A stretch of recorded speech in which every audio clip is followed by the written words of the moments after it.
नमस्कार। शब्द विन्यास 666 में आप सभी का पुनः स्वागत है।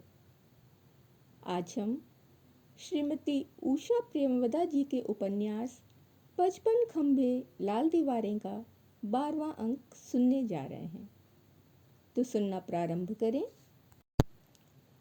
माँ को निरुपमा और विनय के साथ देख सुषमा चकित रह गई। तुम्हें चिट्ठी लिखने का टाइम नहीं था। कल शाम लड़के वालों का तार मिला कि दिल्ली लाकर लड़के दिखा दो।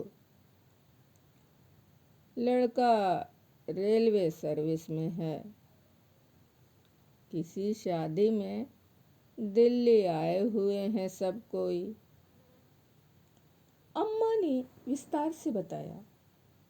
सुषमा ने एक कमरे में उनके ठहरने का प्रबंध किया। अम्मा सुषमा का घर देखकर बहुत प्रसन्न हुई। भंडार घर की व्यवस्था देख भौरी को कुछ कहा सुना। सुषमा के कॉलेज चले जाने पर उसकी सारी चीजें पलट कर देखी और फिर सो गई। सुषमा के लौटकर कपड़े बदलने के साथ ही जब भौरी ने चाय रखी तो अम्मा उठी। बड़े लाड से सुषमा के लिए नाश्ता बनाया और फिर उसे बार बार कुछ और खाने का आग्रह करती हुई वह उससे हर एक के बारे में बता गई। नारायण की पत्नी और बहन का आपसी झगड़ा, प्रतिमा का सीढ़ियों पर से गिरना और कैसे रात भर उन्हें चिंता के कारण नींद नहीं आई कि हाथ तो नहीं टूट गया लड़की का। मन उनका भी पढ़ने में नहीं है। कहती हैं डॉक्टर बनेंगी। ऐसा आसान हो तो सभी ना बना दें अपनी लड़कियों को डॉक्टर। फिर अम्मा का सर धीमा हो गया और इधर उधर ताक कर बोली, नीरू की शादी तो अब करनी ही है। खड़ी खड़ी महारानी खिड़की से बाहर झांका करती हैं। सामने वो रहता है ना ब्रजमोहन, मुझे उसके रंग ढंग अच्छे नहीं लगते। यह तो है ही बेवकूफ। कल को कुछ हो गया तो मेरी तो नाक कट जाएगी। बिरजू? सुषमा ने आश्चर्य से कहा। वह तो अम्मा बड़ा शरीफ लड़का है, पढ़ने में तेज भी है। कंपटीशन में बैठा था, उसका क्या हुआ? सुनते हैं इंटरव्यू में नहीं आया। सुषमा ने परिहास में कहा। अगर वह डिप्टी कलेक्टरी में आ गया तो उससे नीरू की शादी कर दोगी? अम्मा का मुंह खुला रह गया। फिर तुरंत संभल कर कहा, डिप्टी कलेक्टर क्या, वह कमिश्नर भी हो जाए, मैं उससे क्यों शादी करूंगी अपनी बेटी की? वाह, क्या बिरादरी में लड़कों की कमी है जो मैं उस कंगले को बेटी ब्याहूं? बाहर किसी ने घंटी बजाई और सुषमा ने पुकार कर कहा, भौरी, देख तो जरा कौन है? भौरी बाहर से मुस्कुराती आई और आंचल मुख पर रख आंखों के संकेत से बताया कि नील है। सुषमा एक क्षण को सकपका गई। चाय का प्याला रखकर उठने लगी तो अम्मा ने बड़े दुलार से कहा, चाय तो पी लो। कौन आया है भौरी? कह दो अभी आ रही हैं। सुषमा तब बैठक के द्वार तक पहुंच गई थी। मृदु स्वर में बोली, तुम चाय पियो अम्मा, मैं अभी आई। नील सुषमा की ओर पीठ किए पतलून में हाथ डाले खड़ा था। नील, सुषमा के सर पर वह मुड़ा और उसके चेहरे पर हर्ष की लहर दौड़ गई। बैठो, सुषमा ने अपेक्षाकृत मंद स्वर में कहा। फिर कहा, कानपुर से माँ और नीरू आई हैं, नीरू की शादी के सिलसिले में। नील की आंखों की चमक एकाएक बुझ गई। तुम बैठो, चाय लाऊं? सुषमा ने पास आते हुए पूछा। तुम्हें सिनेमा ले जाना चाहता था, नील ने कहा। अभी अम्मा हैं, फिर कभी चलेंगे। ऑफिस से सीधे आ रहे हो? उसके प्रश्न का उत्तर न दे नील ने एकदम पूछा, कब तक रहेंगी? अब मुझे क्या पता। क्यों? तब तक मैं क्या करूँगा? नील ने बच्चों की तरह मचल कर कहा। सुषमा सशंक नेत्रों से द्वार की ओर देख नील की ओर 2 कदम और बढ़ाए। उसके स्वर में उसकी सारी भावनाएं सिमट आईं। और मैं कैसे रहूंगी, ये नहीं सोचती? नील रूठा सा उसकी ओर देखता रहा। बैडमिंटन खेलती हुई लड़कियों की हंसी उस कमरे में घुस आई और सुषमा के कानों में उसकी अनुगूंज कांपती रही। अम्मा की उत्सुकता अधिक न दब सकी। पर्दे की ओट से खड़े होकर उन्होंने पूछ लिया, सुषमा, चाय वगैरह भेजूं? और कहते कहते अंदर आ गईं। नील ने जिस प्रकार अम्मा को हाथ जोड़कर नमस्कार किया, उससे सुषमा को भरभस हंसी आ गई। पर अम्मा उस आदर से अभिभूत हो कुछ कह न सकी। अम्मा, इनका घर लखनऊ में है, कृष्णा मौसी को जानते हैं। सुषमा समझ न सकी कि वह अम्मा को परिचय कैसे दे। अम्मा के चेहरे पर मुस्कुराहट आई। अच्छा, बैठो बेटा, खड़े क्यों हो? फिर उन्होंने बड़े रूप से पुकारा, भौरी, एक कप चाय तो लाना। नील सोफे पर अपनी प्रिय जगह कोने में पीठ से टिक कर बैठ गया। सुषमा कुछ दूर बूढ़े पर बैठी। अम्मा ने नील से पूछा, किस सर्विस में हो? यह फिलिप्स के फर्म में काम करते हैं, सुषमा ने तुरंत उत्तर दिया और उसी के साथ अनुभव किया कि अम्मा को यह आत्मीयता भली न लगेगी। अम्मा ने नील से तमाम बातें पूछ डाली। कितने भाई बहन हैं, कितनी बहनों की कहाँ कहाँ शादी हुई है, लखनऊ में मकान अपना है या किराए का, और दिल्ली में वेतन कितना है, और शादी के लिए रिश्ते आ रहे हैं या नहीं। आ रहे हैं, नील ने कहा। फिर कब तक करने का इरादा है? लड़की तो सुंदर ही चाहते होगे। नील इस बात पर सुषमा की ओर जिस प्रकार देखकर हल्का सा हंसा, उससे सुषमा झेंप गई। अपनी इस लाज से उबरने के लिए उसने कहा, तुम भी अम्मा, क्या बात करती हो? इनकी बुआ मुझे बता गई हैं कि जल्दी ही इनकी शादी होने वाली है। अम्मा ने छोटी सी आह भरी।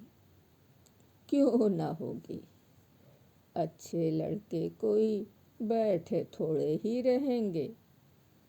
फिर उन्हें ख्याल आ गया और उन्होंने नीरू को भी पुकार कर कमरे में बुला लिया। वह सकुचाती हुई बैठ गई। उसने नील को शायद अपने को देखने के लिए आया युवक समझ लिया था। कभी कभी सबसे आंखें बचाकर वह जैसे नील को देख लेती, उससे सुषमा अनजानी न रही। नीरू सचमुच बहुत सुंदर थी। सुषमा के दिल पर जिस वस्तु ने हल्की सी खरोंच डाली, वह उसका यौवन था।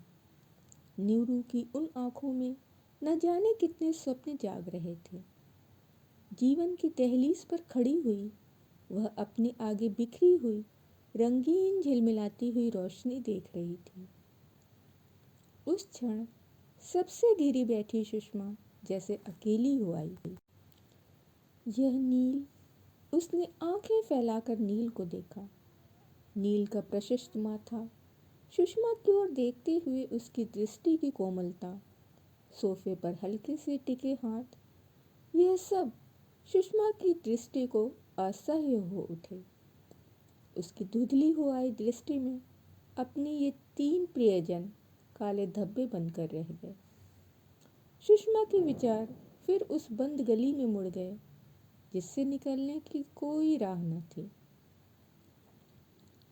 सुषमा ने एक लंबी सांस ली। उसने पाया कि नील कुछ आशंकित सा उसे देख रहा है। सुषमा ने मुस्कुराना चाहा और तभी नील उठ खड़ा हुआ। अब मुझे आज्ञा दीजिए माताजी, सुषमा भी थकी होंगी।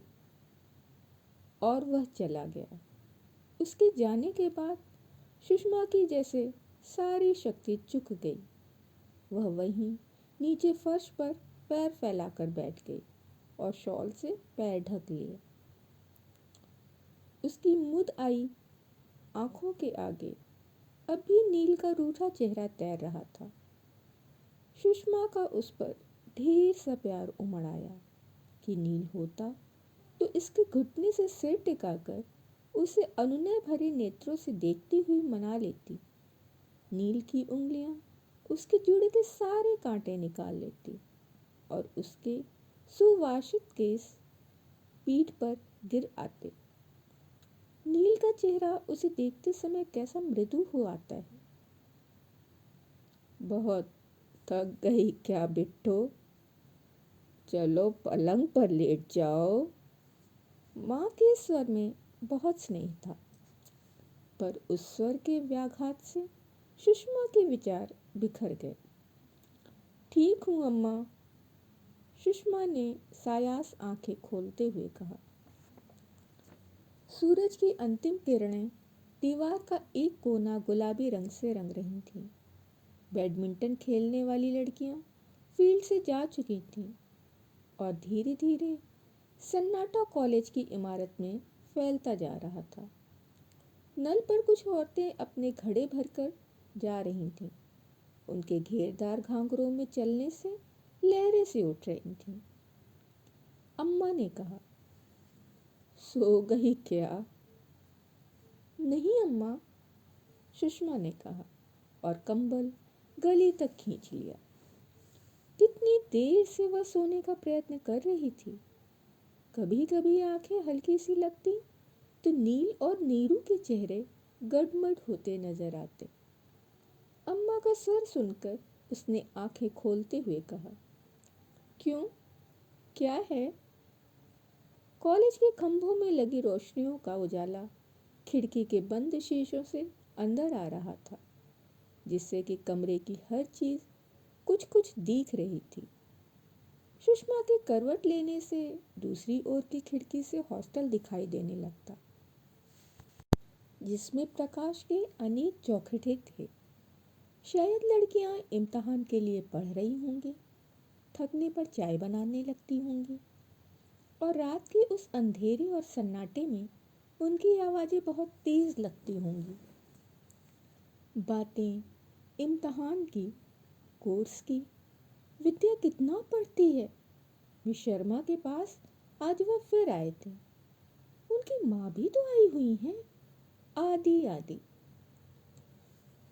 सोचती हूँ कि यह इंतजाम कैसे होगा, अम्मा ने चिंतित स्वर में कहा।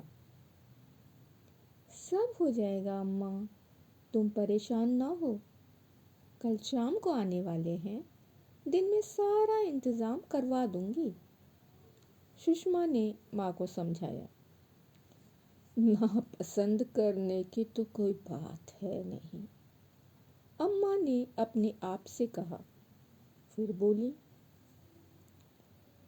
अगर उन्होंने पसंद कर लिया तो कल ही उन्हें कुछ लेना देना होगा। कुछ रुपयों का इंतजाम कर लेना। शादी मैं फरवरी तक कर दूंगी। उस पर बाद में सोचेंगे अम्मा। अब तुम सो जाओ।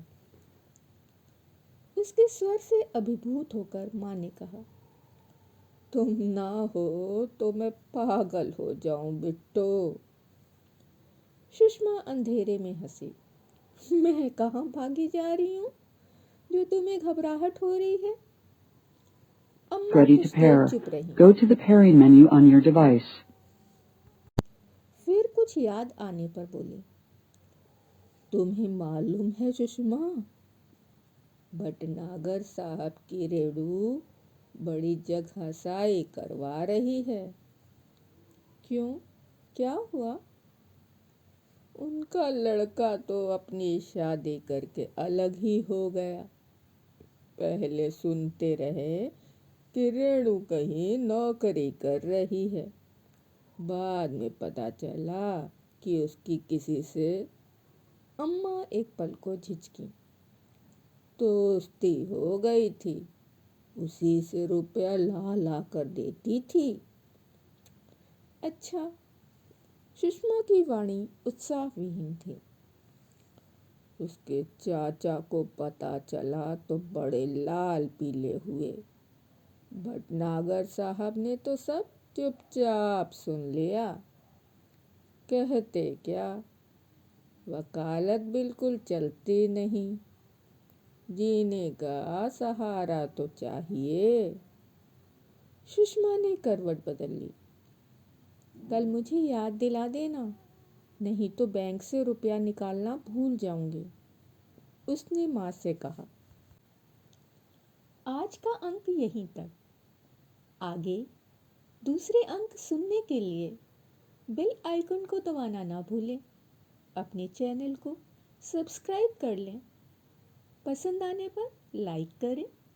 अपने मित्रों को भी शेयर करें और अपने कीमती सुझाव कमेंट्स के जरिए हमारे तक पहुंचाते रहें। फिर मिलते हैं। धन्यवाद।